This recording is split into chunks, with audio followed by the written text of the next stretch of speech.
बाजीराव उस वक्त खाना खा रहे थे जब उन्हें बुंदेलखंड पर मुगलों के हमले की सूचना मिली। बाजीराव ने खाना बीच में ही छोड़ दिया। जब पत्नी ने पूछा तो पेशवा ने जवाब दिया, अगर मैं खाना खाता रहा तो इतिहास कहेगा बुंदेलखंड सिर्फ इसीलिए हार गया क्योंकि बाजीराव को खाने से फुर्सत नहीं मिली।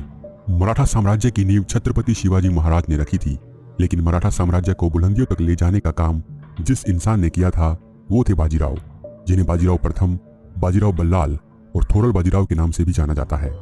बाजीराव के बारे में इतिहासकार यदुनाथ सरकार कहते हैं, घुड़सवारों का कोई सैन्य लीडर अगर स्वर्ग से उतर आए तो वो पेशवा बाजीराव जैसा होगा। पेशवाओं के इतिहास में बाजीराव जैसा ना उनके पहले कोई हुआ ना बाद में। बाजीराव के बारे में कहा जाता है कि उन्होंने अपने जीवन में 30 से भी ज्यादा लड़ाइयां लड़ी और एक में भी उन्हें हार नहीं मिली। छत्रपति शिवाजी महाराज के बाद मराठा साम्राज्य में अगर किसी को सूझबूझ और युद्ध कौशल के लिए सबसे ज्यादा मान्यता मिली थी तो वो थे बाजीराव। युद्ध के मैदान में जब वो अपने घोड़े पर होते थे तो उनके सामने कोई भी सेना टिक नहीं पाती थी। अपने युद्ध कौशल के साथ साथ मस्तानी के साथ प्रेम के कारण भी बाजीराव खूब चर्चा में रहे। 18वीं शताब्दी में सिर्फ 20 सालों में बाजीराव ने जो काम कर दिया था उसे मराठाओं का कोई पेशवा नहीं कर पाया था। इन 20 सालों में बाजीराव के चर्चे दिल्ली से लेकर श्रीरंगपट्टनम तक और गुजरात से लेकर बेरार तक होने लगे थे। बाजीराव न सिर्फ अपने दुश्मन की कमजोरी और ताकत का सही अंदाजा लगा लेते थे, बल्कि उनके पास वो दिमाग था जिससे वो दुश्मन के खिलाफ योजनाएं बनाते थे और वो भुजाएं भी थी जिनसे वो उस योजना को सफल बनाते थे। बाजीराव का जन्म बालाजी विश्वनाथ के घर 18 अगस्त 1700 को हुआ था।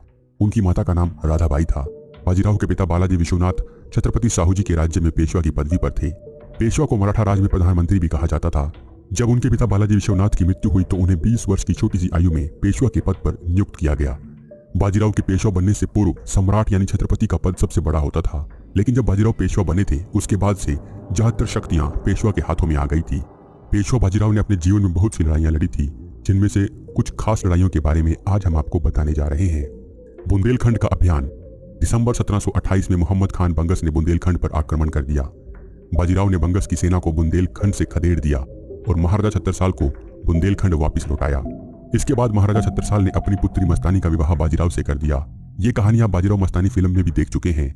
इस फिल्म में दोनों की प्रेम कथा पर ही ज्यादा ध्यान दिया गया है, लेकिन बाजीराव की जिंदगी इससे कहीं ज्यादा बड़ी थी। बुंदेलखंड की लड़ाई के बाद बाजीराव ने दिल्ली को भी लगभग जीत लिया था। दिल्ली का अभियान। खान दोरां, सादत खान और मोहम्मद खान बंगस आगरा में जमे हुए थे ताकि बाजीराव दिल्ली तक ना पहुंच पाए। लेकिन एक दिन जब वो तीनों अपने टेंट में बैठे थे तो उन्हें समाचार मिला कि मराठा दिल्ली पहुंच गए हैं। ये खबर सुनकर तीनों चौंक गए क्योंकि दिल्ली जाने का रास्ता आगरा से होकर गुजरता था और उनके वहां रहते मराठा दिल्ली तक नहीं जा सकते थे। लेकिन इन मुगल सेनापतियों के पास ज्यादा सोचने का समय नहीं था। हालांकि उन्हें लगा कि यह खबर झूठी भी हो सकती है, फिर भी वो दिल्ली की ओर भागे। बाजीराव ने मुगल सेनापतियों को चकमा देकर आगरा के बजाय मेवात के पहाड़ी रास्ते के जरिए दिल्ली की ओर रुख किया था। बाजीराव के पास 50,000 तेज तरार घुड़सवारों की सेना थी। इसमें तेज रफ्तार घोड़े थे जो बिजली की रफ्तार से दौड़ते थे। बाजीराव की सेना ने 60 किलोमीटर का रास्ता 2 दिन में ही तय कर लिया था और वो भी 50,000 सैनिकों के साथ। अब पेशवा की सेना मुगल बादशाह मोहम्मद शाह के महल से सिर्फ 4 कोस की दूरी पर ताल कटोरा के मैदान में डेरा जमाए हुए थी। बादशाह तक भी खबर पहुंच गई थी कि मराठे उनके इतनी पास आ गए हैं। बाजीराव के लिए दिल्ली पर कब्जा करना अब बहुत आसान था क्योंकि ज्यादातर मुगल सेना आगरा से दिल्ली के रास्ते में थी। बादशाह मोहम्मद शाह को लगा कि मराठे रात में या सुबह हमला कर देंगे, लेकिन बाजीराव ने बादशाह को संधि का प्रस्ताव भेजा। मुगल बादशाह ने बाजीराव को 5 लोगों के साथ महल में आने का न्योता भिजवाया, पर इतिहास में इससे पहले भी छत्रपति शिवाजी महाराज औरंगजेब की कैद में फंस चुके थे। इसीलिए बाजीराव ने इससे इनकार कर दिया और कुछ शर्तों के साथ बादशाह से मिलने को कहा, लेकिन उधर से कोई जवाब नहीं आया। इसके बाद बादशाह ने एक तरफ मराठों के साथ लड़ाई की तैयारी कर ली तो दूसरी तरफ भागने की पूरी व्यवस्था। बेशक मुगल हिंदुस्तान में एक बहुत बड़ी ताकत रहे, लेकिन उस समय तक मुगलों की शक्ति सिर्फ नाम की ही रह गई थी। मुगल सेना के एक कमांडर मीर हसन कोका ने अति उत्साह में मराठा सेना पर आगे बढ़कर आक्रमण कर दिया। बाजीराव ने भी पहले अपने 500 घुड़सवारों को आगे भेजा ताकि दुश्मन की ताकत का पता लगाया जा सके और फिर दुश्मन की कमजोरी भांपकर उन्हें वापस बुला लिया। मीर हसन कोका को लगा कि मराठे पीछे हट रहे हैं, इसलिए कोका और आगे बढ़ाया। राणोजी सिंधिया और मल्हार राव होलकर ने कोका को धूल चटा दी। मराठों के लिए अब रास्ता साफ हो चुका था। अब वो महल की सुरक्षा को बहुत हद तक भेज चुके थे। मराठे चाहते तो महल पर कब्जा कर सकते थे, लेकिन बाजीराव ने ऐसा नहीं किया और वो वहां से पीछे हटकर अजमेर की ओर चले गए। बाजीराव ने यह इसलिए किया क्योंकि वो दिल्ली में लूट नहीं मचाना चाहते थे। साथ ही महल पर कब्जा करने के बाद वो वहां फंस सकते थे क्योंकि आगरा से चली हुई सेना उन्हें घेर लेती और पुणे से इतनी दूर सेना और रसद पहुंचाना आसान नहीं होता। दूसरी तरफ अगर पुणे से सेना बुलाई जाती तो दक्कन में निजाम पुणे पर हमला कर सकता था। इसीलिए बाजीराव ने महल पर कब्जा करने के बजाय अजमेर की ओर रुख किया। बाजीराव ने मुगलों को अपनी ताकत का एहसास करवा दिया था। बादशाह मोहम्मद शाह को भी पता चल गया था कि उन्हें अगर मराठों से लड़ना है तो किसी बड़ी ताकत से हाथ मिलाना होगा। मुगलों के लिए उस समय सबसे अच्छा कोई साथी साबित हो सकता था तो वो था निजाम उल मुल्क।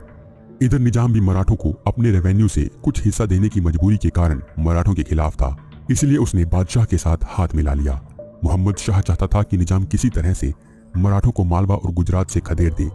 बादशाह ने निजाम को अपनी पूरी ताकत और पैसा दिया और निजाम भी अब मराठों से जंग के लिए तैयार था। निजाम से जंग। बाजीराव से जंग के इरादे से निजाम मालवा की ओर कूच कर चुका था। मराठों ने भी अपनी सेना को इकट्ठा किया और 80,000 घुड़सवारों और पैदल सेना के साथ निजाम से मुकाबले की तैयारी कर ली। निजाम और मराठों का मुकाबला भोपाल में हुआ। निजाम ने भोपाल के किले में अपनी सेना के साथ किलेबंदी कर ली। बाजीराव ने भी किले को चारों तरफ से घेर लिया। मराठों के लिए किले के अंदर जाकर हमला करना संभव नहीं था और ऐसी परिस्थिति में सबसे सही रणनीति यही थी कि किले की सप्लाई लाइन को पूरी तरह से तोड़ दिया जाए।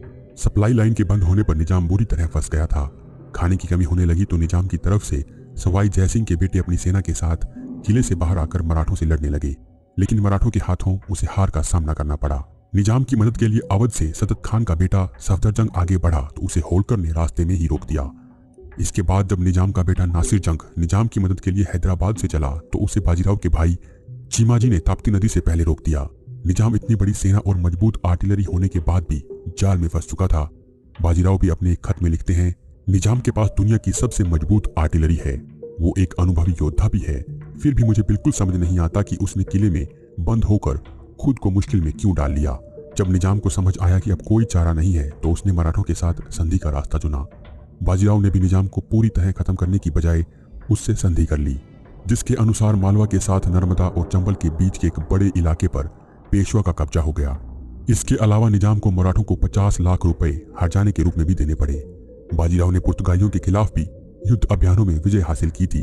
जब तक बाजीराव जिंदा रहे वो मराठा साम्राज्य का विस्तार करते रहे। हालांकि इतिहासकारों का मानना है कि उन्हें उत्तर में अपने अभियान छेड़ने से पहले दक्कन में अपनी स्थिति को मजबूत करना चाहिए था। 28 अप्रैल 1740 को 39 वर्ष की आयु में दिल का दौरा पड़ने की वजह से बाजीराव की मृत्यु हो गई। तो दोस्तों ये थी बाजीराव की पूरी कहानी। अगर आपको वीडियो पसंद है तो वीडियो को लाइक और शेयर जरूर करें। धन्यवाद।